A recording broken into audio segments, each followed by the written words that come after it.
باہر آنے کے لیے کہا۔ اجالا یہ کیا ہو رہا ہے؟ الماس گاڑی سے باہر نکل آئی۔ وہ کتنی حیران تھی، پھر چھپ کر گاڑی کے اندر دیکھا۔ روشن کی حالت اتنی خراب تھی کہ الماس سے اگلی بات نہیں کی گئی۔ وہ منحوس چڑیلے اب پتہ نہیں کیا کریں گے۔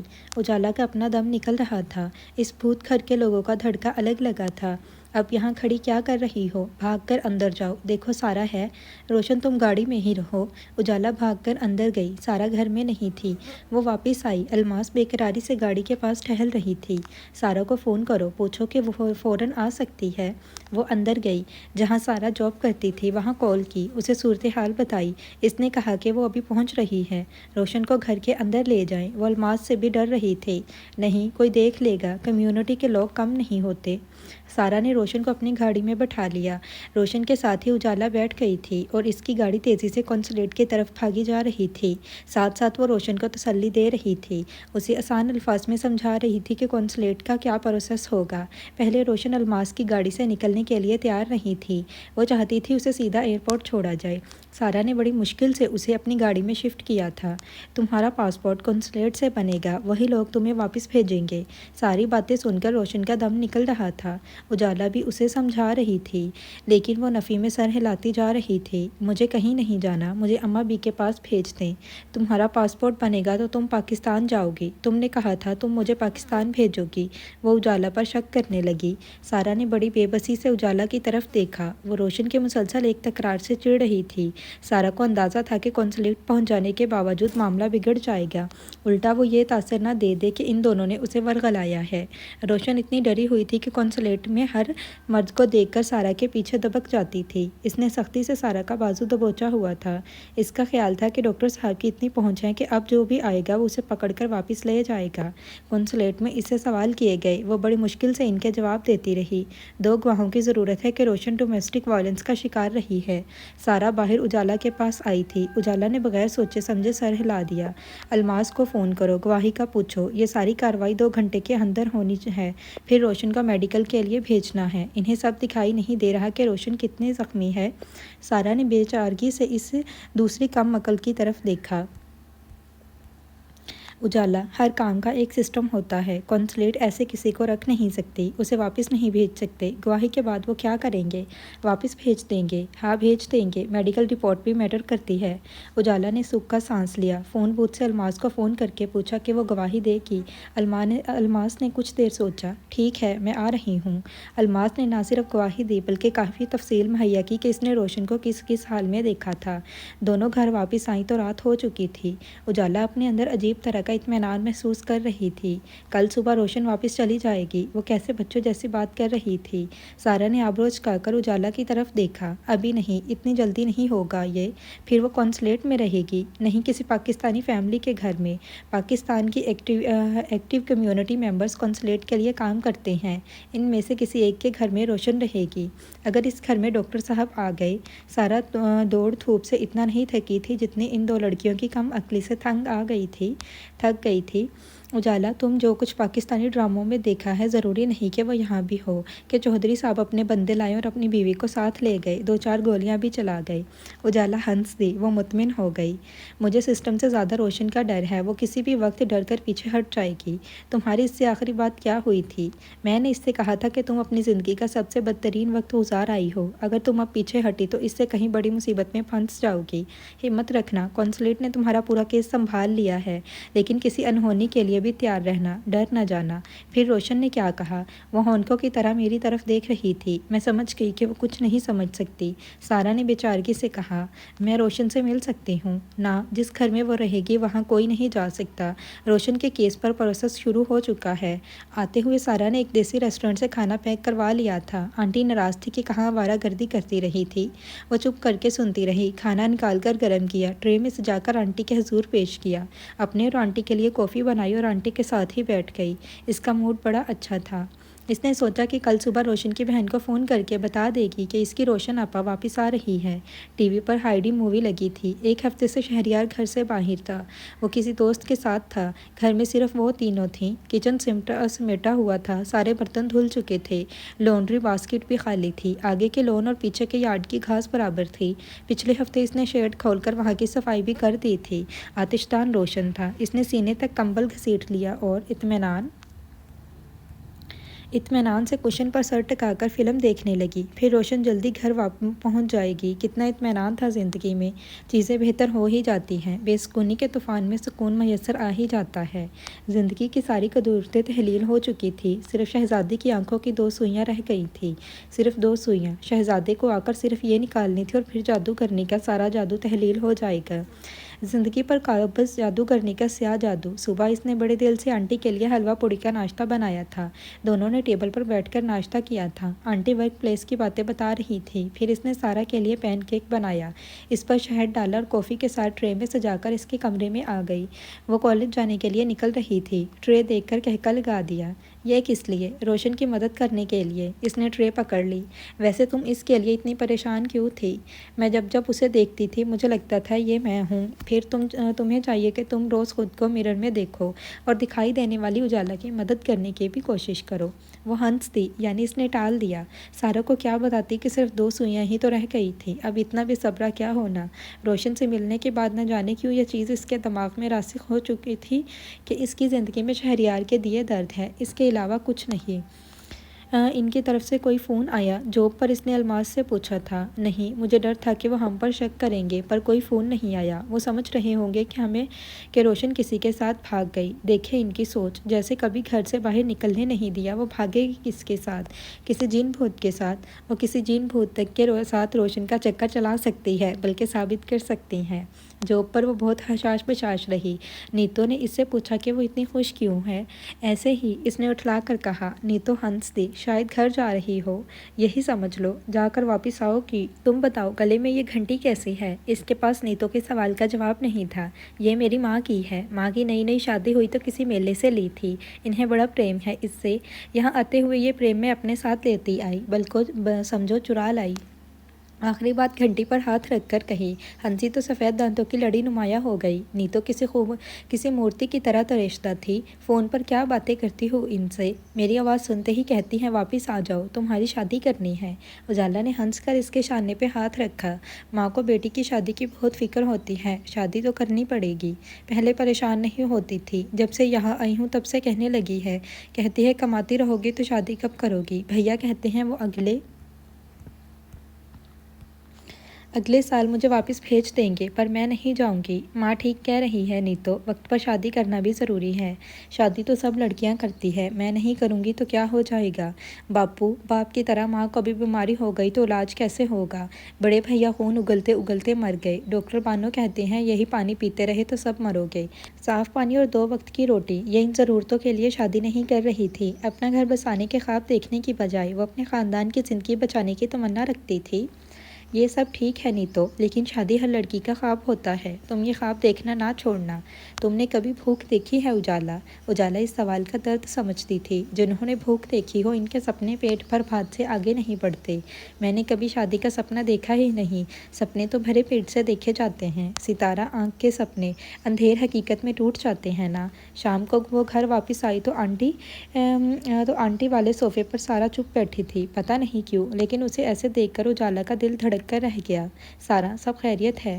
ہاں، تم جا کر فریش ہو جاؤ، کچھ ہوا تو نہیں؟ جلدی بتاؤ، میرا دل گھبرا رہا ہے۔ سارا نے ایک لمحہ توقف کیا۔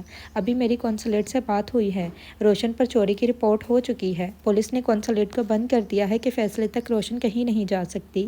اجالا کو بات سمجھنے میں وقت لگا، بات پر یقین کرنے میں بھی۔ چوری کی رپورٹ؟ روشن چور نہیں ہے، بڑی کمزوری سے کہا۔ یہ ٹرائل میں ثابت ہوگا۔ سارا کی آواز میں فکر مندی تھی۔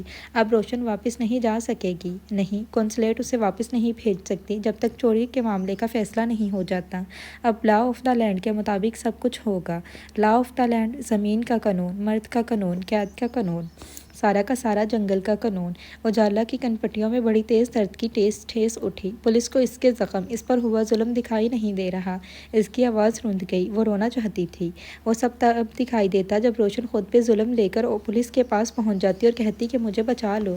پولیس روشن کو پکڑ لے گی۔ اسے گرفتار نہیں کیا گیا۔ روشن کے قونصلیٹ پہنچتے ہی قونصلر جنرل نے ڈسٹرکٹ اٹارنی جنرل کو مکمل تفصیل پر رپورٹ کر دی تھی۔ اٹارنی جنرل کو یہ رپورٹ چوری کی رپورٹ سے پہلے فکس کی گئی ہے، اس لیے اٹارنی جنرل نے روشن کی رپورٹ کو فوقیت دی ہے اور چوری کے وارنٹ پر سائن نہیں کیے۔ اٹارنی جنرل سائن نہیں کرتا تو جج وارنٹ پر سائن نہیں کرتا۔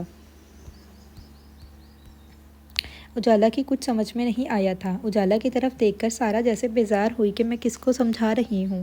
بس اتنا سمجھ لو کہ پاکستان قونصلر جنرل نے بروقت بہترین کارکردگی دکھائی ہے، جس کی وجہ سے روشن کو گرفتار نہیں کیا جا سکتا۔ البتہ جس گھر میں وہ ہے وہ پولیس کے انڈر رجسٹرڈ ہو چکا ہے۔ روشن وہاں سے نہیں نکل سکتی تھی۔ قونصلیٹ کے تعاون سے میں نے ایک NGO کی وکیل عظمیٰ سے رابطہ کر لیا ہے۔ عظمیٰ روشن سے جا کر مل آئی ہے۔ اب عدالت میں ٹرائل ہوگا یا پھر اٹارنی جنرل کے آفس میں۔ فیصلہ ان دونوں جگہوں میں سے کسی ایک پر ہوگا۔ پولیس، جیل، چوری، ٹرائل۔ روشن کا یہ سنتے دم نکل جائے گا۔ فون آیا تو سارا نے لپک کر فون اٹھایا۔ شاید وہ اسی فون کے انتظار میں بیٹھی ہوئی تھی۔ بڑی دیر تک وہ انگلش میں بات کرتی رہی۔ اس کی پیشانی پر لکیریں بنتی جا رہی تھی۔ اجالا سمجھ گئی کہ روشن سے متعلق بات ہو رہی ہے اور بات کچھ اچھی نہیں ہو رہی۔ وہ گود میں ہاتھ رکھے چپ سارا کی طرف دیکھتی رہی۔ وہ اس فون کے بند ہونے کا شدت سے انتظار کر رہی تھی۔ سارا کا موڈ بھی خراب ہوتا جا رہا تھا۔ فون بند کیا تو فکر مندی سے پیشانی مسلنے لگی۔ صوفے کی پشت پر سر گرا لیا۔ وکیل کا فون تھا۔ سارا کیا کہہ رہی تھی؟ اجالا نے جھجک کر پوچھا۔ سارا نے حتی الامکان کوشش کی کہ وہ تلخ ہو کر بات نہ کرے، لیکن اس کے اعصاب کھنچے ہوئے تھے۔ اسے شاید ہر دیسی لڑکی پر غصہ تھا کہ آگ میں ہاتھ ڈال کر تمہیں کھینچ کر باہر نکالا ہے اور تم ہو کے ذرا سی ہمت نہیں دکھا سکتی، تھوڑی عقل سے کام نہیں لے رہے۔ سارا کچھ کہے بغیر اٹھ کر کچن تک گئی اور فریج سے ٹھنڈا پانی نکال کر پیا۔ اجالا گردن گھما کر اس کی طرف دیکھنے لگی۔ ابھی کچھ دیر تک آنٹی واپس آ جاتی۔ اسے روشن کے بارے میں جاننے کی بے چینی تھی۔ عظمیٰ بتا رہی ہے کہ جیسے ہی اس نے روشن کو بتایا کہ اس پر چوری کی رپورٹ ہو چکی ہے، اس نے بری طرح سے رونا شروع کر دیا۔ وہ کوئی بات سمجھنے کے لیے تیار نہیں ہے۔ وہ ہم سب کو دھوکے باز سمجھ رہی ہے۔ تم نے کہا تھا کہ ایئرپورٹ لے جاؤ گے، لیکن کہیں اور لے گئی۔ اب چوری کا الزام لگ گیا ہے۔ عظمیٰ کافی دیر تک سمجھاتی رہی، لیکن اسے زیادہ امید نہیں ہے۔ کچھ لوگوں کی طرف نجات ہندہ اس لیے نہیں بھیجے جاتے کہ وہ لوگ الٹا نجات ہندہ کو ہی سولی پر لٹکا دیتے ہیں۔ وہ اتنے کمزور ہوتے ہیں کہ اپنی مصیبت کی دلدل میں بچانے والوں کو ہی کھینچ لیتے ہیں۔ سارا نے تلخی سے کہا۔ کوئی رستہ نکل سکتا ہے؟ اجالا نے ڈرتے ڈرتے پوچھا۔ اتنا واضح رستہ نکال کر روشن کو دیا ہے، وہ پھر بھی چھلانگ لگانے کے لیے کنویں کی طرف بھاگی جا رہی ہے۔ سارا کتنی برہم ہو رہی تھی۔ تم ٹھیک کہہ رہی ہو سارا، لیکن تمہیں معلوم ہے کہ دنیا میں کن دو لوگوں کا سب سے زیادہ ناجائز استعمال ہوتا ہے؟ سارا اپنی برہمی اس پر نکالنا چاہتی تھی۔ اجالا نے نام میں سر ہلا دیا۔ ایک کمزور کا، دوسرا کم علم کا۔ کمزور کی کمزوری سمجھ میں آتی ہے، لیکن جہالت کی وجہ سمجھنے سے قاصر ہوں۔ جہالت کمزوری بھی ہے اور لعنت بھی۔ پہلی بار اجالا نے روشن کے لیے اپنے دل میں غصہ محسوس کیا۔ اس نے جانا کہ سارا کیسا محسوس کرتی ہوگی۔ وہ رات اس نے کانٹوں پر گزاری تھی۔ گھر آنے سے پہلے وہ روشن کے گھر فون کر آئی تھی۔ تمہاری روشن آپا بہت جلد تمہارے پاس ہوگی۔ اس کا پاسپورٹ بن رہا ہے۔ جیسے ہی بنے گا وہ پاکستان پہنچ جائے گی۔ تم اپنی اماں بھی کو بتا دینا۔ اب رونا نہ میری بہن۔ یہ ایسی خبر تھی جسے سننے کے لیے اس کی بہن کے کان ترس گئے تھے۔ جب اس نے یہ خبر سنی تو اسے یقین نہیں آیا کہ یہ سچ ہے۔ یہ سچ کیسے ہو سکتا ہے؟ 3 سال انہوں نے انتظار کی سولی پر گزارے تھے۔ یہ سزا اچانک ختم کیسے ہو گئی؟ دوسری طرف بڑی دیر تک روشن خاموش رہی۔ روشن آپا آ رہی ہیں سن کر بھی اس نے تصدیق چاہی تھی۔ اجالا نے خوشی خوشی فون بند کیا تھا، پھر گھر اماں کو فون کیا۔ بڑی دیر تک چہ چہ کر ان سے باتیں کرتی رہی۔ اماں نے اسے بڑی مدت بعد اتنا خوش پایا تھا۔ ایک دن وہ بھی ماں کو یہ خبر سنائے گی کہ وہ آ رہی ہے۔ لحافوں کو دھوپ لگوا لیں، کچے صحن کو لیپ دیں، کمر سے کہیں باڑے کی صفائی کروا دیں۔ میری اڈیک رکھنا اماں، میں آ رہی ہوں۔ نہ وہ جا رہی تھی نہ روشن۔ امیدوں کے حالوں پر اندھیروں کے جال پڑ گئے تھے۔ آنکھوں کی سوئیاں اتنی جلدی کہاں نکلتی ہیں، یہ جنتر منتر اتنی جلدی کہاں ٹوٹتے ہیں۔ کالج سے سارا عظمیٰ کے پاس گئی تھی۔ اتنی سنجیدگی سے اجالا نے روشن کا معاملہ نہیں لیا تھا جتنی سنجیدہ سارا تھی۔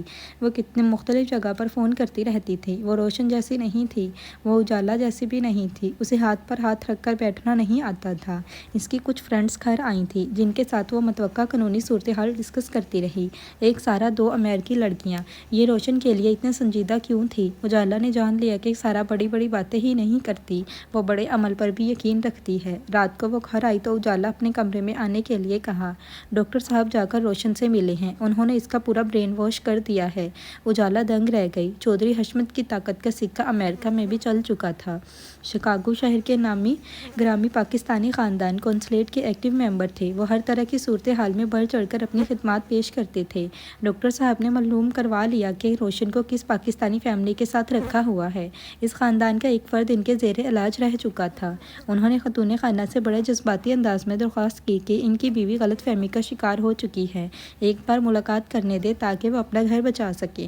ڈاکٹر صاحب کے یقین دلانے پر کہ یہ بات کونسلیٹ تک نہیں جائے گی، ان کے گھر کی عزت بچا لی جائے، انہیں بڑی رازداری سے یہ فیور دے دی گئی تھی۔ وہ روشن کے سامنے بیٹھے تھے۔ انہیں دیکھ کر روشن کا دم نکل گیا تھا۔ وہ الٹے پیروں کمرے سے باہر بھاگ گئی تھی، لیکن خاتون خانہ اسے سمجھا بجھا کر واپس کمرے میں لے آئیں کہ تمہارا شوہر ہے، ایک بار بات سن لو، کیا ضرورت ہے اتنا تماشا لگانے کی؟ شاید کوئی بہتر رستہ نکل آئے، جلد بازی میں اپنا گھر خراب نہ کرو، وہ تمہیں یہاں سے لے کر نہیں جا سکتے، اس بات کا اطمینان رکھو۔ وہ بڑی ڈری سہمی اپنی ڈاکٹر شوہر کے سامنے سنگل صوفے پہ بیٹھ گئی۔ یہ آدمی اپنی کوٹ کی جیب میں سے زہر نکالے گا اور اسے لگا دے گا۔ یہ آدمی اسے گھسیٹتا ہوا دلشاد کے پاس لے جائے گا۔ روشن، ادھر میری طرف دیکھو، کیسی ہو؟ کتنی میٹھی آواز تھی۔ دیکھو میری پیاری زوجہ، میں جانتا ہوں تم مجھ سے بہت ناراض ہو، ناراضگی بنتی بھی ہے، بلکہ غصہ بنتا ہے۔ مجھے برا بھلا کہو، گالیاں دو کہ میں تمہارا خیال نہیں رکھ سکا۔ میں تمہارے جوتے کھانے کے لیے اپنا سربسد شوق پیش کرتا ہوں۔ تم نے میری خدمت میں کوئی کمی نہیں رہنے دی اور میں تمہارا اور اماں بی کا خیال نہیں رکھ سکا۔ اماں بی کا میں ہی بڑا بیٹا تھا، اسے میری غفلت سمجھو، لیکن مجھے معاف کر دو۔ جب سے تم گھر سے گئی ہو میں سو نہیں پایا، میرا چین سکون سب رخصت ہوا۔ دونوں بچے الگ تمہیں یاد کر کے روتے ہیں، ایک تو بیمار پڑ گیا ہے۔ تم نے میری ہی خدمت نہیں کی، انہیں بھی ماں کی طرح پالا پوسا ہے۔ اتنا تو ان کی سکی ماں نہ کرتی جتنا تم نے کر دیا۔ تمہیں دونوں بچے یاد نہیں آتے روشن؟ ماما ماما کرتے بلک بلک کر روتے ہیں۔ روشن کے پورے جسم پر لرزہ طاری تھا۔ روشن، میری طرف دیکھو، شوہر ہوں تمہارا۔ اس نے بڑی مشقت سے سر اٹھا کر دیکھا۔ یہ آدمی جو سامنے بیٹھا تھا یہ پچھلے 3 سال سے غائب تھا، یہ صرف آج اس روپ میں دکھائی دے رہا تھا۔ یہ سوٹڈ پوٹڈ انسان اس گھر کی 4 دیواری میں کسی اور ہی روپ میں ہوتا تھا۔ تم نے اچھا کیا گھر سے چلی آئی، ورنہ مجھے کبھی اپنی غلطی کا احساس نہ ہوتا۔ دیر سے ہوا لیکن ہو گیا۔ میں نے فوراً دلشاد آپا روبی کو ان کے گھر چلتا کیا ہے۔ اماں دلشاد آپا کے ساتھ رہیں گی۔ اب بس میں اور تم ہوں گے۔ میں کسی کو تمہارے سر پر سوار نہیں ہونے دوں گا۔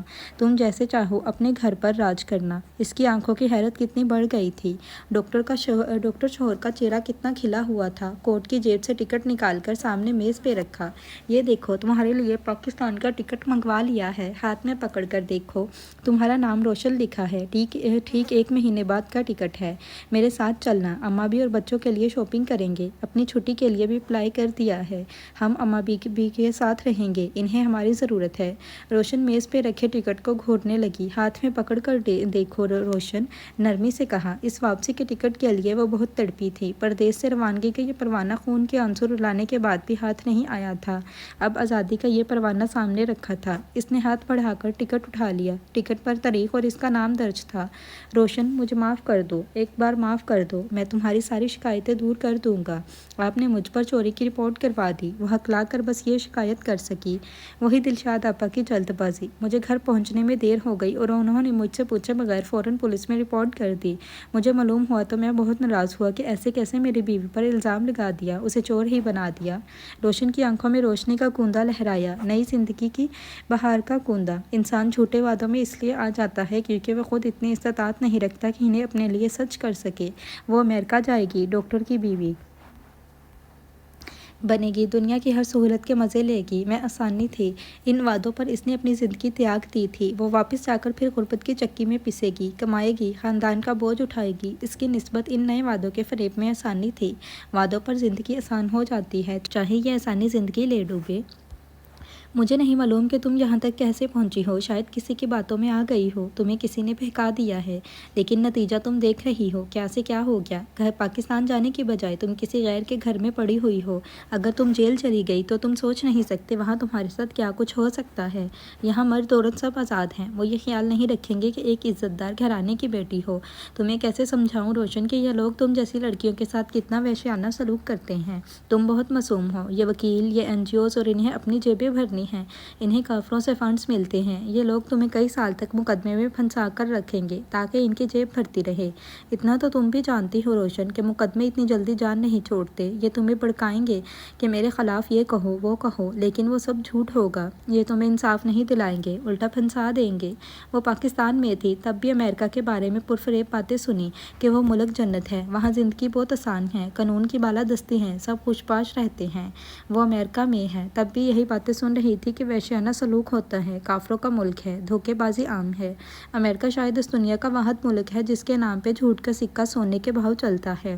کھڑے کھڑے فریب کا جال بن لیا جاتا ہے، زمینیں ہتھیا لی جاتی ہیں، غلام بنا لیے جاتے ہیں، نسل پرستی عام ہو جاتی ہے اس امریکہ کے نام پر۔ یہ ٹکٹ تم اپنے پاس رکھو، میری بات سمجھنے کی کوشش کرو، جیسے جیسے میں کہتا جاؤں ویسے ویسے کرتی جانا۔ روشن، اماں بھی تمہاری راہ دیکھ رہی ہیں، خود کو امریکہ کی جیل کے حوالے نہ کرو، جو کہہ رہا ہوں وہ کرنا۔ وہ آبجیکٹ اپنے ڈاکٹر شوہر کی آنکھوں میں دیکھ رہی تھی۔ تم میرے بغیر پاکستان جاؤ گی تو تمہاری اماں بھی پر کیا گزرے گی؟ اجڑ کر جاؤ گی تو ماں کو تکلیف پہنچاؤ گی۔ انہیں کچھ بھی ہو سکتا ہے، لوگ تمہاری طرف انگلیاں اٹھائیں گے، اس عمر میں انہیں یہ تکلیف نہ دینا۔ وہ تمہاری شادی پر کتنا خوش تھی، یہ دیکھو میں نے اپنا بھی ٹکٹ لے لیا ہے، دونوں ساتھ مل کر جائیں گے۔ اس کی نظر اپنے مسیحا شوہر پر جمی ہوئی تھی۔ ہر درد اس سہانی زندگی کے پیچھے جا چھپا تھا جو زندگی ڈاکٹر شوہر دینے کا وعدہ کر رہا تھا کہ وہ اپنے ڈاکٹر شوہر کے ساتھ اپنی ماں سے ملنے جا رہی ہے۔ سارا عظمیٰ کے ساتھ کونسلیٹ ہو کر آ رہی تھی۔ عظمیٰ نے شدید احتجاج نوٹ کروایا تھا جس پاکستانی فیملی کے ساتھ روشن تھی۔ انہیں ایکٹیو ممبرز کی فہرست خارج کر دیا گیا تھا۔ کونسلیٹ اس سلسلے میں لا علم تھی۔